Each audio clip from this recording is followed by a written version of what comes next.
John Henderson stepped into his living room and froze. The corner where his late wife's piano had always stood was bare. I sold it. Dad, got a good price. You sold your mother's piano? Without even asking me? It was just taking up space. You never play it. That piano was your mother's soul. She played it every Sunday. I needed the money, Dad. My credit cards are maxed out. John's hand found the framed photograph on the shelf. Mary, seated at the piano, smiling. His grip tightened. Kevin couldn't meet his father's eyes. He turned and walked out, leaving the front door open. Alone in the sudden silence, John lowered himself onto the couch, staring at the dusty outline on the floor. The piano was gone, and in its absence, the house felt like a tomb. He said he needed the money, but this is unforgivable. The silence in the house grew heavier. Every tick of the clock echoed like a funeral march. He traced the photograph's edge, Mary's hands on the keys. She loved that piano more than anything.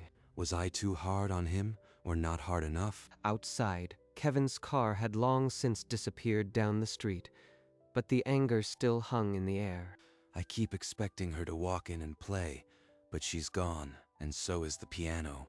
John pressed his palms against his eyes. The room blurred with tears. If only Kevin understood. That piano was our last piece of her. He stayed until the light faded, alone with the ghosts of Sunday afternoons. He didn't move. He just sat, holding the photograph as the shadows grew long. The next morning, a delivery truck backed up to a small antique shop. Movers unloaded the upright piano. Inside, David Stevens wiped dust from the wood. He hummed as he worked, appreciating the instrument's worn elegance. He lifted the bench's lid. Beneath the worn felt, a cream-colored envelope lay hidden. Beside it, a small brass key glinted in the dim shop light. Stevens carefully pulled out the envelope. The address read, John Henderson. Addressed to John Henderson, and a key. Who hides a letter in a piano bench for years? Stevens checked the sales receipt. The seller was Kevin Henderson. He reached for his phone and dialed. Mr. Henderson. David Stevens from the antique shop. I found something hidden inside the piano bench you sold me yesterday. Hidden? What are you talking about? A sealed letter. And a key. It's addressed to your father, John Henderson. Don't open it. I'll be there in 20 minutes. 20 minutes later, Kevin walked into Stevens' Antiques, his face tight with urgency. You said there was a letter and key. I am here for it. Still sealed. I assumed it belonged to your family. Kevin took the envelope, his fingers unsteady as he turned away without another word. In the car, he tore open the seal. Mary's elegant cursive stared back at him. Beloved John, if you are reading this, know that you protected my memory more than anyone could have hoped. Inside the bench, I hid a key to a savings account. All I secretly saved for our future is there. But the money is yours only, on one condition, that you never let go of the piano. Never sold it. I sold it this week. The money is gone, because of me. He slammed the steering wheel, the letter crumpling in his fist. He had destroyed Mary's last gift. Back at his apartment, Kevin locked the door and shoved the envelope deep into a drawer, covering it with old bills. Dad can never know about this. Never. The next morning, his phone buzzed. It was John. Hey, Dad, listen, about yesterday. I can't stop thinking about the piano. I'm going to find it and bring it home. Which shop did you sell it to? I don't remember exactly. Some place across town, but I got cash. It's done. You can't get it back. John heard the tremor in his son's voice, and something cold settled in his chest. He hung up, pulled out a directory, and began calling every antique shop in the city. One by one, he asked the same question. Do you have an old upright piano, recently acquired? In his apartment, Kevin stared at the drawer, his hands trembling. The lie was spreading, and he didn't know how to stop it. After 3 days of calling, John finally found the shop, Stevens Antiques. He walked in, his heart heavy. I am John Henderson. My son sold you a piano. I need to see it. It's here. But there's more. When I opened the bench, I found a sealed letter and a brass key addressed to you. Your son took them yesterday. He took a letter meant for me? John's hands shook. Kevin had not only sold the piano, he had stolen Mary's final words. He stepped outside into the cold air and dialed Kevin's number. In his apartment, Kevin stared at the phone buzzing on the table.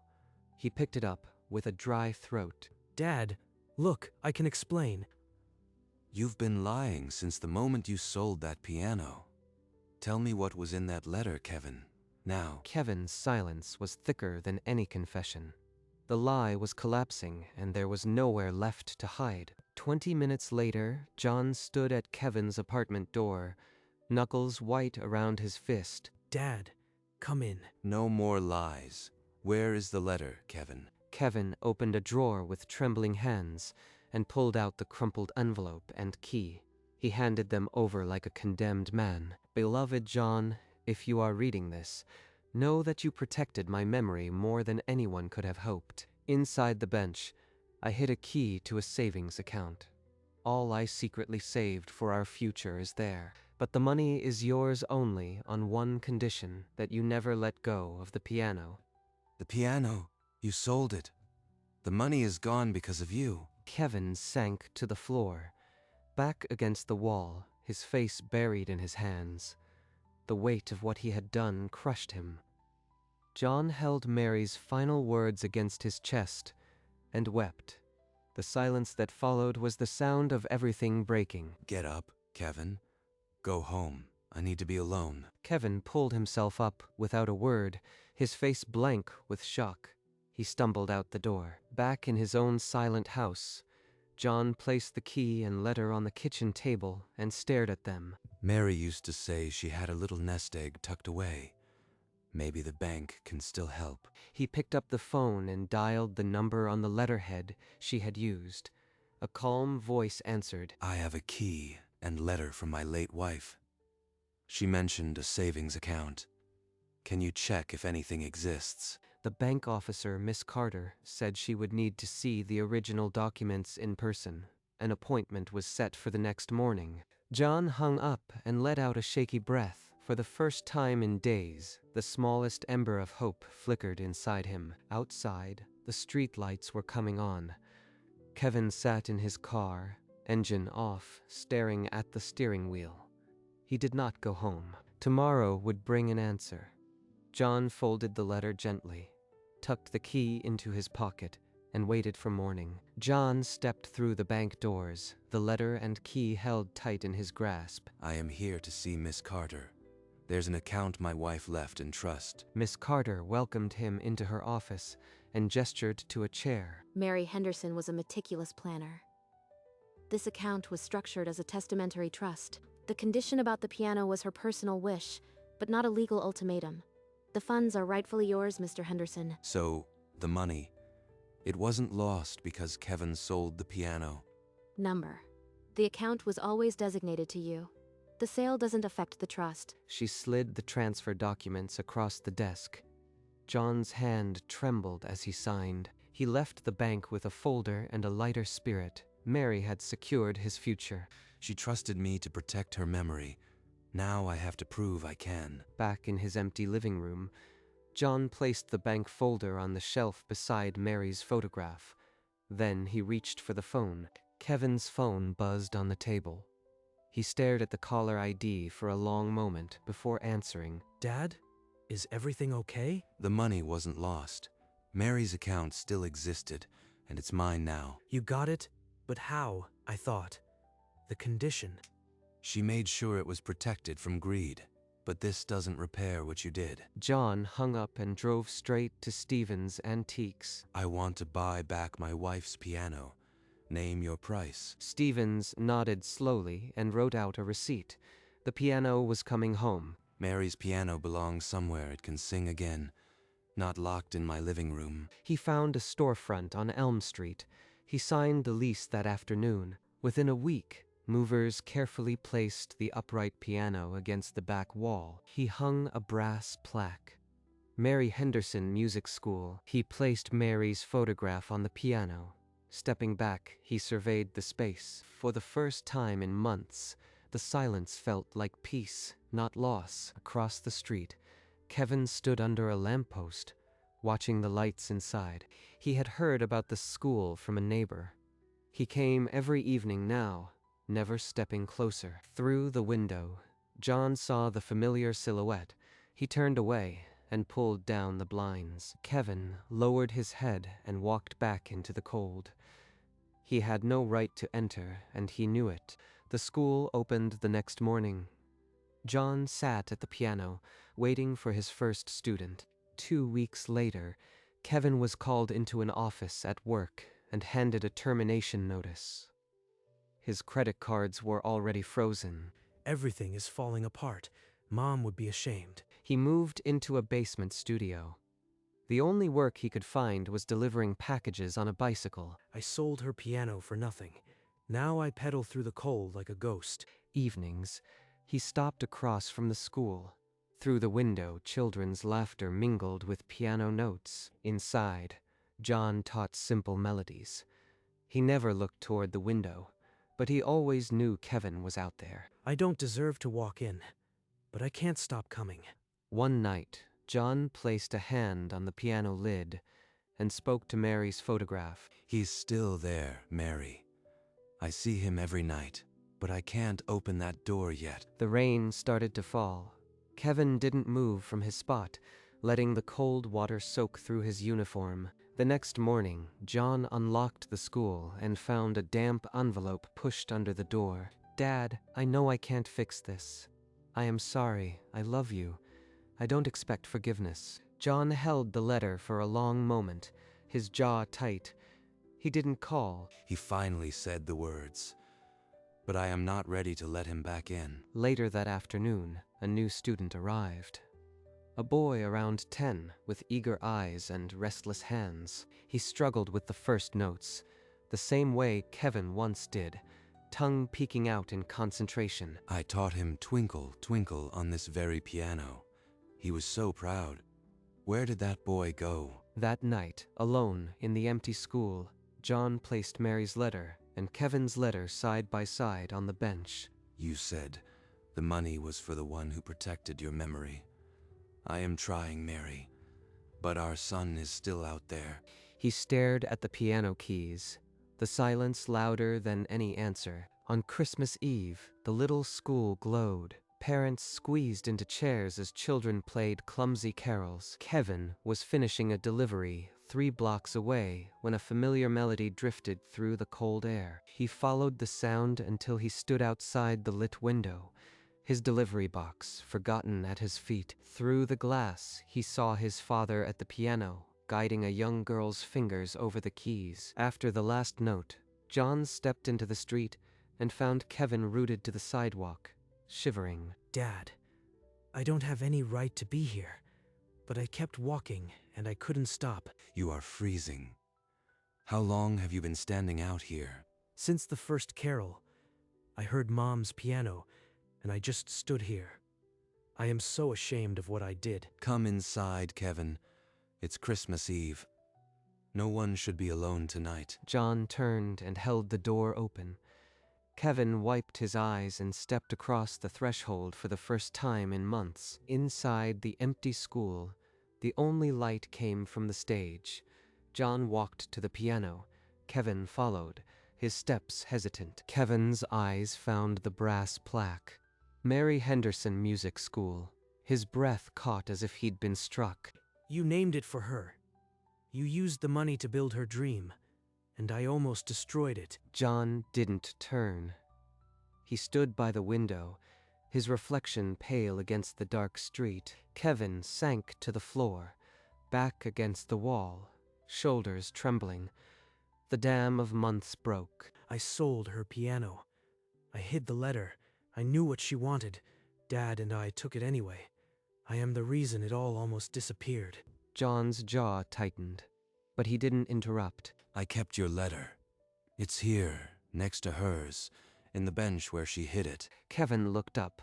The two envelopes lay side by side on the felt. His mother's final words and his own apology. Neither man moved. Outside, a church bell rang once, then twice, carrying the weight of Christmas morning into the silence. The year turned, and the Mary Henderson Music School bloomed. Kevin appeared every morning before the first student, broom in hand. He stacked chairs, wiped fingerprints off the brass plaque, and left before the afternoon lessons began. I can set up for the recital tomorrow, if you'll let me. Suit yourself. At the first anniversary concert, Kevin sat in the back corner, his cap pulled low. A young girl played Mary's favorite hymn, Abide with Me. The notes floated over the crowd like a prayer. John's shoulders shook. He pressed a handkerchief to his eyes. After the applause, John found Kevin stacking programs in the hallway. She used to play that hymn when I was sad. You kept time with a wooden spoon. Kevin's hands stilled on the papers. A single tear traced through the dust on his cheek. On the second anniversary of Mary's death, John sat at her piano in the empty school. The only light came from the street lamp through the window. The door opened softly. Kevin stepped inside, a small bouquet of white lilies in his hand. I remembered the date. She loved white lilies. She planted them every spring by the porch. You used to help her dig. Kevin placed the flowers on the piano bench beside the two envelopes still lying there. I've been trying to earn my way back, Dad, but I know I can't undo what I did. John reached into his pocket and pulled out a small box. He turned to face his son. Open it. Kevin lifted the lid. A brass key caught the dim light. It's a key to the school. Mary's dream. I won't be here forever. It's yours now. Protect it. Months later, the school burst at its seams. Children now lined up before the doors opened, and the waiting list grew. A local newspaper ran a story, a piano, a letter, and a son's redemption. The brass plaque became a landmark. At the next recital, Kevin sat in the front row, his father beside him. When the students finished, they stood and applauded together. The following Sunday, they walked a gravel path to a headstone under an old oak. John carried a small bunch of lilacs. They knelt together at Mary's grave. John brushed a leaf from the stone. We were taking care of it, Mary. The piano, the school. He came home. I broke it, Mom, but Dad helped me fix it. I'll guard it with my life now. John rested a hand on his son's shoulder. For a minute, neither spoke. They walked back up the path, side by side, the school's melody carrying on without them. Back at the school, a small vase of lilacs now sat beneath the plaque. Mary's dream was no longer just surviving. It was thriving. A glass case now stood in the corner of the school, protecting the original piano bench, the sealed letter, and the brass key. A young girl named Alyssa often pressed her nose against the glass, mouthing the elegant words of Mary's letter. Mr. John, who was she? What did she sound like? She believed music could mend anything, even broken families. He opened the piano bench and withdrew a yellowed sheet of music, covered in Mary's own handwriting. She wrote this piece herself. She called it For Mary. Play it like a prayer. For Mary. I'll try. Her small hands found the keys, and the melody Mary had written decades ago rose like dawn. The notes were simple, almost a lullaby, but they filled the hall with the quiet strength of a woman long remembered. John closed his eyes, and for a moment, it wasn't a school, it was their living room, and Mary was home. The Mary Henderson Music School held its 5th annual gala. Strings of lights traced the windows as families filled the hall. Kevin adjusted the microphone at the front of the auditorium. His father sat in the first row, cane across his knees. My mother poured her soul into this piano. I sold it for cash. I nearly destroyed the one thing she asked us to protect. He gestured to the glass case where Mary's letter was preserved. A photograph of her at the piano rested beside it. But love found a way. My father built this school.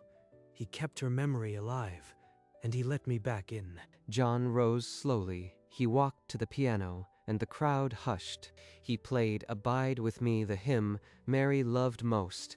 The notes fell like rain on a dry field. When the last chord faded, he rested his hands on his lap and looked up. Kevin crossed the stage. Kevin put an arm around his father. John leaned into his son. The audience rose in applause that swelled like a wave. The plaque on the wall read simply, Mary Henderson Music School. But to everyone there, it now read something more. Love kept. Years later, the Mary Henderson Music School still stood on Elm Street, its brass plaque polished by rain and time. Kevin locked the door at dusk, his hair now silver, the cane he used once his father's. Inside, a young girl opened the familiar piano bench. A small envelope lay on the felt, her name written in steady script. Welcome to Mary's Music. She believed every note could mend a heart. Kevin, through the window, an old reflection seemed to watch, a gentle smile from a man who'd never really left. I hope I've made you proud, Dad. Mom's dream is still singing. Beneath the plaque, fresh lilacs bloomed every Sunday, a tradition that outlived both of them. Autumn leaves covered the path outside, the same path John walked countless mornings. The girl played a simple tune. The notes rose like a promise kept, and the school hummed with life. In the quiet of evening, the school stood as a testament. Love does not end, it only changes key. Night fell over the school. Warm light seeped from the windows onto the empty street. Inside, a single lamp glowed on the upright piano. Two framed photographs stood side by side, Mary and John, a young student. Last to leave, lifted the piano bench lid. A small envelope rested inside. The envelope read, To the one who listens with their heart. Inside, a single handwritten line. Mary's music lives in you now. The school settled into silence. Yet the old piano seemed to hum with all the melodies it had carried. On the music stand, a sheet titled, For Mary, waited. The keys caught the moonlight like sleeping lullabies. The brass plaque still gleamed on the wall, lilacs fresh at its base. Mary's dream never aged a day. And from a bench inside an old piano, a letter still waited for the next believer. Love played on. The keys remained still, but the music never really stopped.